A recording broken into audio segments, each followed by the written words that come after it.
What is up, everybody? Welcome back to the channel. So, I think about a week ago, I tweeted out that I had some really good videos planned. The videos that I'm starting today are the videos that I was talking about when I tweeted that. So, I'm going to be going over all the different playstyles there are, like viable, common playstyles in Warzone, and all of my recommended loadouts for all of those different playstyles. And I'll give you reasons why. I'll give you numbers. I'll give you stats.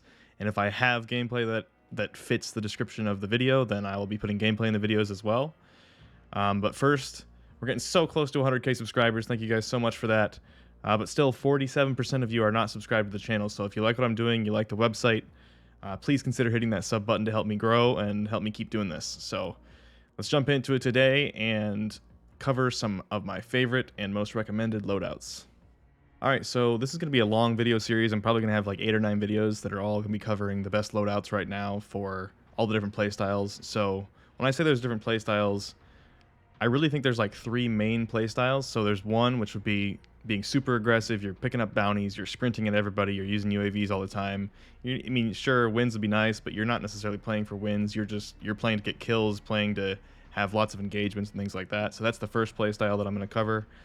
Second playstyle is kind of a balanced playstyle. You know, maybe you do some recons, maybe you do some bounties, but you're not necessarily sprinting at every person you see. You're being smart about your rotations and just playing balance. I mean, sometimes you're going to push people, sometimes you're going to make smart rotations and try to get closer to getting the win. And then the third strategy would be basically just purely playing for the win. So this would be like the recon strat, like the iron strat, playing with shaded step, those kind of guys. That's like the third strategy that I see. So those are kind of the 3 main styles that I think people play this game, and I'm going to give suggested loadouts for all of those different types of play. So we'll jump into it today. I'm going to start with aggressive playstyle and my recommended builds for that. So pushing bounties, you know, getting UAVs and just sprinting at people the whole match, just basically trying to get as many kills as fast as you can. So that's what today's video is going to be covering. All right, so let's start with our first super aggressive loadout. So I'll give you all the reasoning behind everything I'm picking here, but I just want to clarify real fast. This is my overkill loadout. So usually what I would do is I would grab this on my first loadout box, and then when the free loadout comes from the sky, I would probably grab the same perks. So I would grab EOD, Ghost, and Amped, but I would make sure that my secondary that I'm picking up on that second box is fully loaded, and my main AR that I'm picking up is also fully loaded. So on your second box, make sure you're getting Ghost, fully loaded AR, fully loaded SMG, and in this case, it'll be a fully loaded pistol because it'll be your secondary since you're getting Ghost.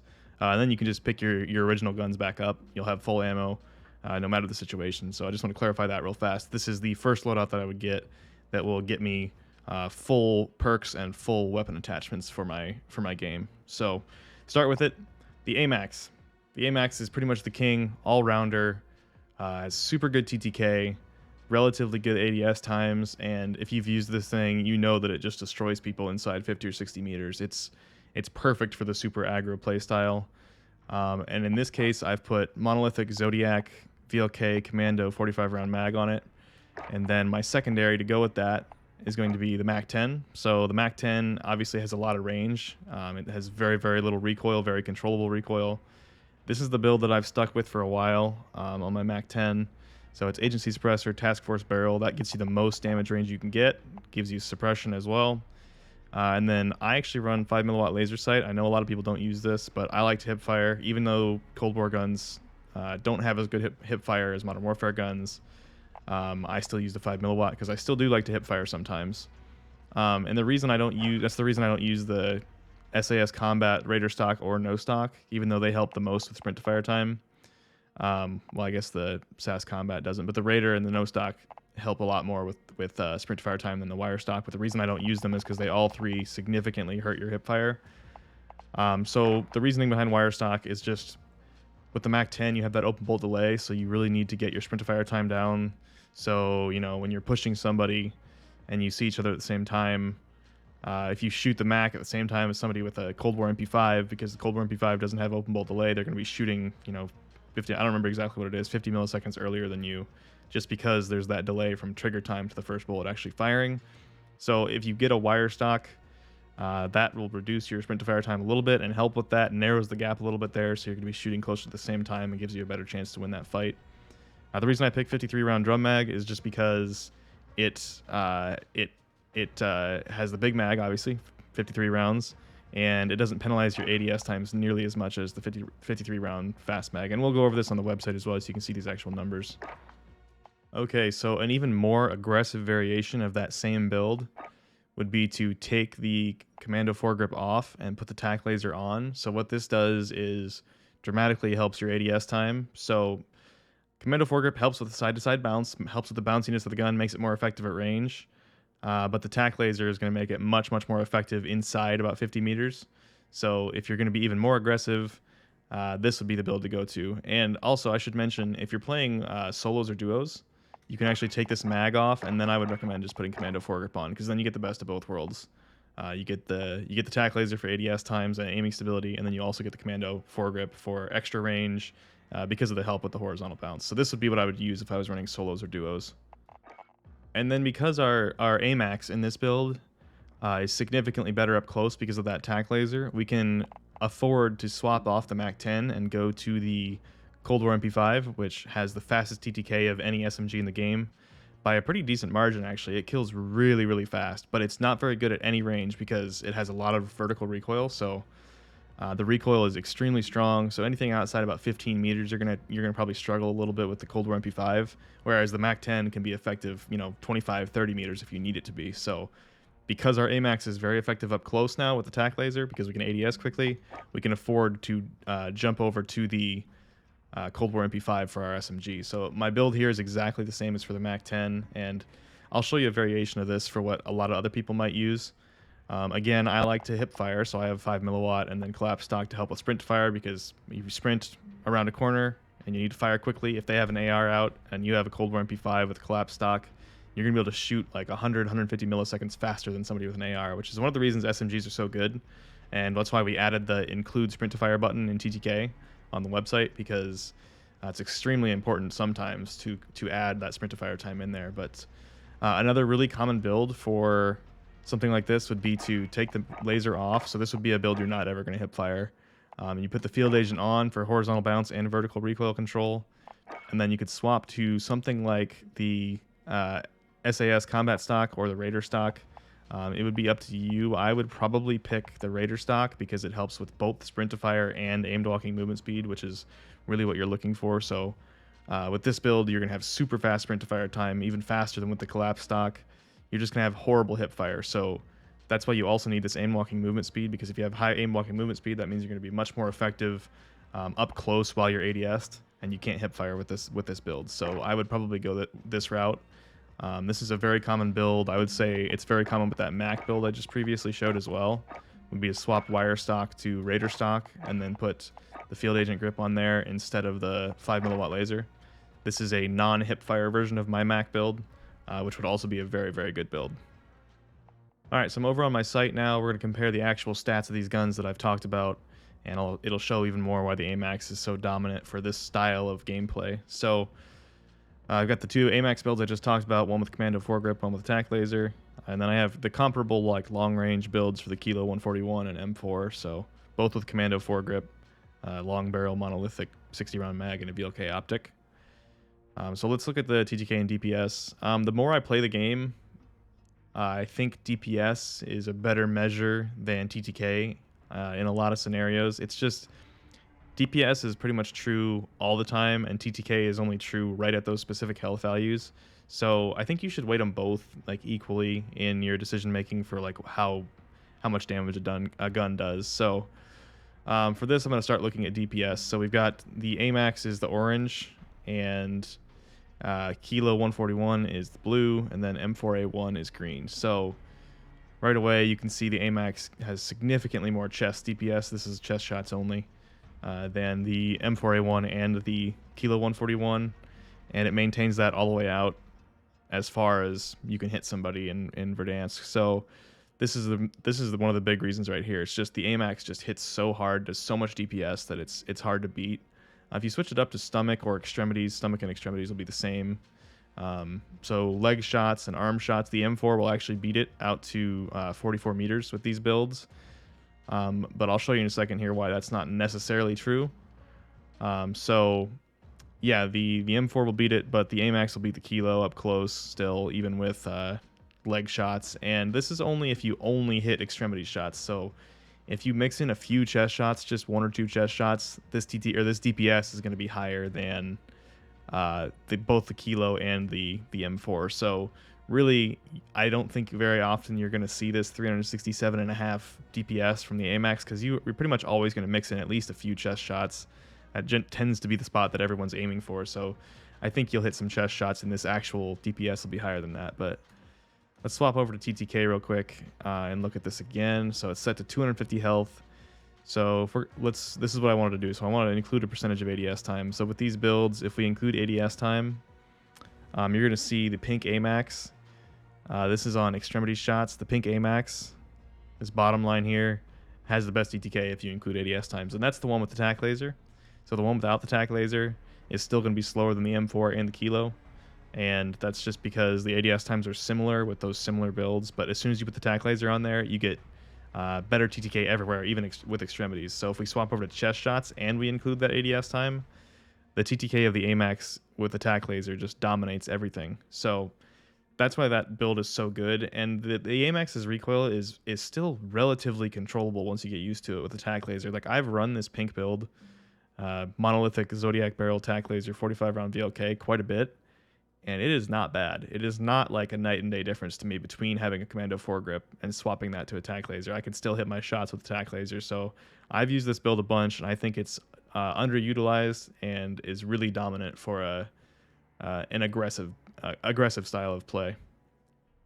All right, so now we're going to jump in and talk about the SMG complements to those AMAX builds I was just talking about. So I just wanted to quickly highlight why I'm using the Stanag 53 round drum instead of the salvo. So if you look at the table here, they don't really change reload time much. The salvo was literally like 4 or 5 frames different, which is almost nothing, 0.05 seconds different in reload time. And the ADS time is dramatically better for the 53 round drum. So for me, I'm always going to be using the drum mag.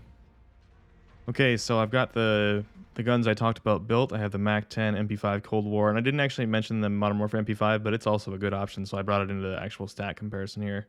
And these are the builds I talked about. So we've got the Agency Suppressor on both the MAC-10 Cold War MP5, Task Force Barrel on both, 5 milliwatt laser on both, Wire Stock and Collapse Stock. They're the same stock, they just have a different name.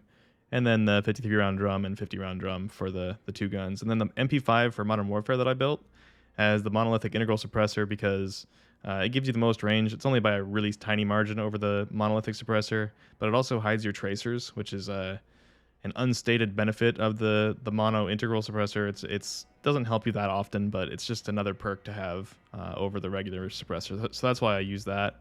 5 milliwatt laser for both sprint to fire time and hip fire. Collapsible stock for mobility, hip fire, and movement speed. So that's a great attachment for an SMG.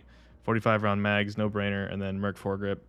You could swap out Merc foregrip for sleight of hand if you wanted, but it does help to have Merc for both recoil for engagements that are a little bit too long for an MP5 and to counter the recoil of the collapsible stock, and it does help with hip fire as well. So looking at ADS, the Modern Warfare MP5 is going to have the best ADS, no question, but it's not like crazy different. If you feel these in game, they won't be that much different really.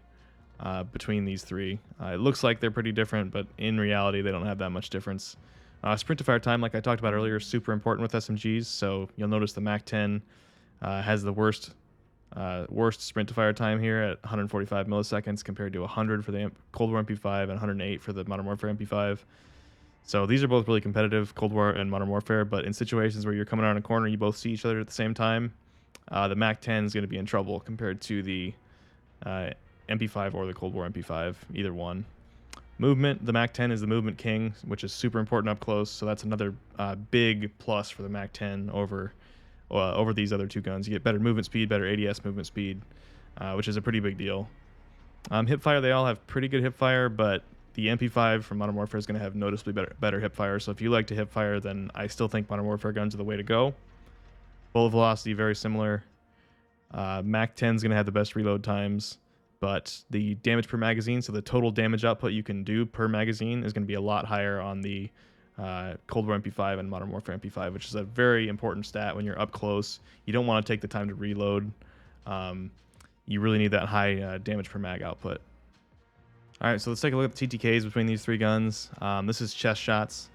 So the Cold War MP5 is the pink, orange is the MAC-10, and cyan is the Modern Warfare MP5. I've talked about this before, so I'll just briefly go over it. But basically, the MAC-10 has the best range by far. Cold War MP5 has the best TTK by far, up close, but doesn't have as much range as the MAC-10. And then the Modern Warfare MP5 has less range than both, but it has better TTK than the MAC-10 if you include the open bolt delay. Now, if you turn open bolt delay off, you're going to see that the MAC-10 actually can match the MP5 from Cold War and actually beat it by a little bit. So the Mac, in situations where open bolt delay doesn't matter, can absolutely fry, but when it does matter, it's slower than the other two. And this is for chest shots, so let's look at extremities real fast. So if you're hitting leg shots and you include open bolt delay, you're going to see that the Cold War MP5 has the fastest TTK up close. Modern Warfare MP5 is quite a bit faster than the MAC-10 for extremity shots. But again, the MAC-10 has much more range and much better recoil, much better visual recoil, has better iron sights. So as a more versatile weapon, the MAC-10 is going to be definitely the go-to. But the Cold War MP5 is the ultimate TTK killer for an SMG up close. So if you're right up in people's faces and recoil doesn't matter, and you're playing super aggro, which is what this whole video is about, then the Cold War MP5 is going to be pretty dominant. All right, so I want to talk about a couple assault rifles. You probably know which ones already, that can fit in as an SMG for your complement to your AR. So most of these would be probably paired with this AMAX that has the Commando foregrip, because when you use an AR, it's going to have much longer range than any SMG pretty much. So I would recommend pairing this with the Commando foregrip version of the AMAX for your aggressive build.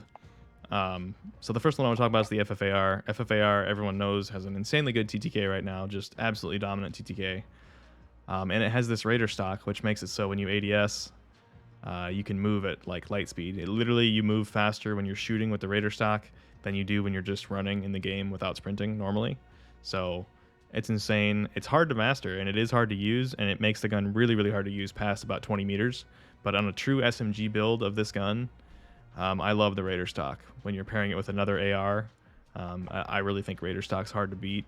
If you feel like you can't control the gun with the Raider stock, I would recommend going to the CQB pad, which gives you that sprint to fire time, which you really need when you're using an AR, because ARs have a naturally higher sprint to fire time than SMGs. That's just the way they balanced SMGs up close.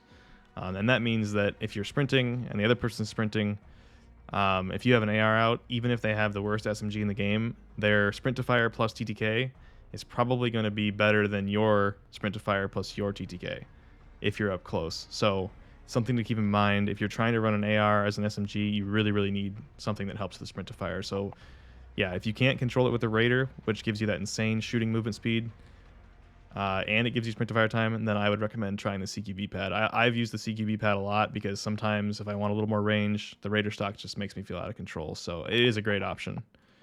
But the logic behind this build, I use the suppressor instead of an agency suppressor. I get asked this all the time on stream, and that is because you don't need that range. You're not using this at range. This is supposed to be your SMG. So just because it's an AR doesn't mean you stick the longest suppressor on there. The task force is going to give you enough range and bullet velocity, and the fact that it's an AR is going to give you enough range and bullet velocity right off the top. So it doesn't matter that you're reducing that a little bit with a suppressor. All your fights are supposed to be up close with this thing. And then Field Agent Grip just really makes the recoil feel better to me. Tightens it up left to right and brings it down vertically a little bit. And then Task Force Barrel again just makes the recoil feel way better to me. It just tightens it up horizontally. It does increase the vertical recoil, but I don't have trouble with vertical recoil, especially up close. It's not a problem for me. So this is also a very viable loadout, and because you're playing so aggressive with this build, you're not going to run out of AR ammo. If you're staying alive and killing teams, they're all going to drop ammo. So I don't really run into ammo problems when I do this. It's very rare. Maybe like 1 out of 15 games or something, ammo becomes a problem when I do the 2 AR setup. But it's not very common. And then the other AR I want to talk about is the ASVAL. So obviously the ASVAL has insane TTK. It's actually faster than the FFAR. We'll talk more about that when we get to the TTK part, but it's not quite as simple as that. But anyway, the ASVAL just absolutely fries people. It's very difficult to use because you only have 30 shots. But with this build, you can reload pretty quickly with sleight of hand, and you have good sprint to fire time because of stippled grip tape and 5 milliwatt laser. You have good hip fire because of 5 milliwatt laser. I still wouldn't really recommend hip firing this gun because you just can't miss shots or you won't get the down since you only have 30 bullets. But the gun also has a ton of recoil. It's a lot like the Cold War MP5 where it just has a ton of vertical recoil. So I use the Strelok stock to really help with that recoil. You could potentially swap Strelok for like an operator foregrip if you really don't want to slow down your movement at all, which that's probably a better choice really for an SMG build. But I've just always liked the Strelok stock a lot. So these are my two builds, that's why. But let's jump over to the numbers and talk a little bit more about why I feel like the ASVAL is kind of obsolete now that the FFAR is out, at least for trios and quads. Okay, so I've built the two ARs that I just talked about, the FFAR and ASVAL, just like I showed. And I've built the MP5 with a non-hipfire version. So the MP5 is just the other version of the SMGs I showed earlier, where it has agency suppressor, task force barrel, field agent grip, the 50-round drum mag, and then Raider stock for the aimed walking movement speed. And again, you can't hipfire this, but I thought it was fair to compare this to these two because both the FFAR and the ASVAL, you're not really gonna want to hipfire. So I thought it was fair to make all three of them the non-hipfire versions of the gun. So let's look at base stats real fast. ADS, the MP5 actually has the slowest ADS of these three, and that's because the FAR and the VAL really don't have any attachments that are hurting them much, and the VAL actually has stippled, which helps bring it back down a little bit. Sprint to fire time, now this is again super important in SMG situations. So for sprint to fire, the FFAR goes down to 179, ASVAL is at 183, and MP5 is at 83 milliseconds. So it's 100 milliseconds faster with an MP5. So that's one of the things they do to try to balance these high TTK or very fast TTK assault rifles against SMGs, is to give the SMGs always having an advantage in sprint to fire time. Same story is true in tactical sprint to fire. So this is your tactical sprint to fire when you double tap sprint and your guy picks up his gun and sprints faster. That's what this number is. It takes even longer to fire from there. MP5 in general gets about 100 milliseconds of advantage there as well. Movement speed, which is very important up close. Cold War MP5 is going to be dominant here because it's an SMG. ADS movement speed. The FFAR is going to be for sure the fastest in this, especially when you're shooting. This goes up to like 5 meters per second when you're actually shooting the gun while you're ADS, which is just bananas, and that's why that Raider stock is so good. Recoil, we don't need to talk about that. Hip fire, they're all three going to have bad hip fire. The VAL's going to have the best hip fire of the group because of that 5 milliwatt laser, but because you only have 30 bullets, like I said, you're really not going to want to use that as a hip fire gun. Bullet velocity, not super important because these are supposed to be aggressive guns, but the VAL is going to be the slowest bullet velocity. Reload time, MP5 is easily the slowest reload time. And then mag size and total damage per mag. FFAR is going to have by far the highest total damage per mag of these three in most situations. In other situations, the MP5 is going to have more damage per mag, and we'll talk about that when we get on the TTK DPS charts. But the ASVAL has a very small amount of damage per mag because it only has 30 rounds. But you'll see it has an insane TTK when we go look at that, so we'll jump over there. All right, so over on the DPS charts, we got the FFAR is orange, ASVAL is pink, and then the MP5 Cold War is the cyan line. So this is chest shots, and you can see that the ASVAL is absolutely dominant in chest shot TTK, or chest shot DPS. 50 DPS higher than the next fastest thing, which is the FFAR. And I'll show you why this isn't, again, that important here in a second, but both the FFAR and the ASVAL kill much faster than the Cold War MP5, which was the king of TTK for SMGs, remember? So they're both way faster than the fastest SMG.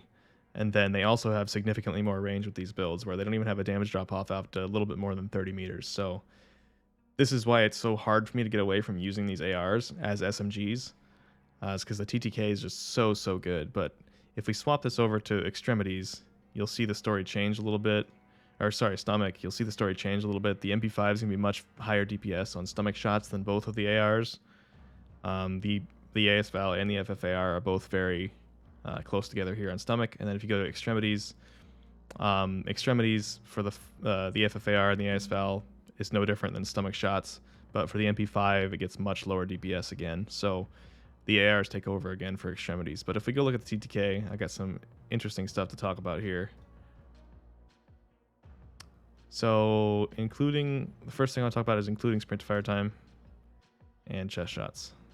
So we got chest shots here, we're including sprint to fire time. So you both see each other at the same time as you're sprinting, which happens all the time. Even though without sprint to fire time, The AS-Val and the FFAR both beat the Cold War MP5 by a pretty good amount. If you include that sprint to fire time, all of a sudden the MP5 from Cold War wins easily over both of them. So that's why sprint to fire time is so important, and you have to bring that down if you're going to try to use an AR as an SMG. Then if you switch to stomach shots, you're going to see, let's take out sprint to fire time now. The AS-Val goes from being easily the most dominant in TTK to the slowest in TTK for stomach shots. So it's something to keep in mind for sure with the AS-Val. And I think you can only miss like one chest shot, and your TTK gets significantly worse with the AS-Val, which is why it's not really a practical TTK. And we'll be bringing features to the site pretty soon that can help you see when things are impractical like that, when you can only miss like one chest shot to keep that TTK. But yeah, you can see that the MP5 Cold War is going to be the fastest with stomach shots. And then if we go to extremities, it's going to be just like the DPS chart, where the MP5 gets slower again, the FAR and the VAL take over. So it's just really hard for me to get away from wanting to use the FAR or the VAL as my SMG just because of the TTK numbers. But it's really important to remember this sprint to fire thing. If you include sprint to fire, an SMG, a fast killing SMG is almost always going to kill faster than a fast killing AR, even if the AR kills faster. And that's just because of that sprint to fire time. All right, everybody. Well, thank you so much for watching. This is not the end of the aggressive builds. This was just the first video where I wanted to talk about the first couple builds that I would recommend. These are super great for playing with a squad and just sprinting at people, doing bounties, UAVs over and over, things like that. It's also great for if you're playing like solo trios or solo quads or something, and you need these guns that kill super fast, so you can kill someone and get out, reposition, and then kill another person, get out, reposition. Those are the kind of things you do in trios and quads when you're playing as a solo. You just kind of have to poke the other team and kind of get one at a time separated from the pack to win those gunfights. And having a good TTK is super, super important in those situations. This is the build that I run when I'm playing those solo trios or solo quads. I swap that commando for attack laser. That has saved me so many times, having better ADS times. Just being able to get on my target quicker. And then I run my MAC-10 just purely for mobility and versatility compared to the MP5. This is what I run when I do those builds, or when I'm playing super aggro. This is my personal build, and I just wanted to give you an idea of my thought process behind how I build these classes. And you don't have to run these exact builds, but I just wanted to explain like why I'm picking what I'm picking, so you can kind of think about the same things for your own playstyle as you're building your weapons. But yeah, like I said, this is just the first of many aggro builds, and then I'll go to balanced builds, and then I'll talk about recon strat builds, and I've got a lot of really good videos planned, and these videos are all going to go up on the website under the recommended builds section, and we'll update the recommended builds with these new loadouts. So stay tuned for that. I hope you guys liked the video. If you're new here, I still think like 47% of you aren't subscribed. We're getting so close to 100K. So if you like the content, please consider subscribing. Hit the like button if you liked the video. Dislike it if you didn't. Let me know what you didn't like about it if you dislike it, so I can try to improve in the future. And I will see you guys all in the next video.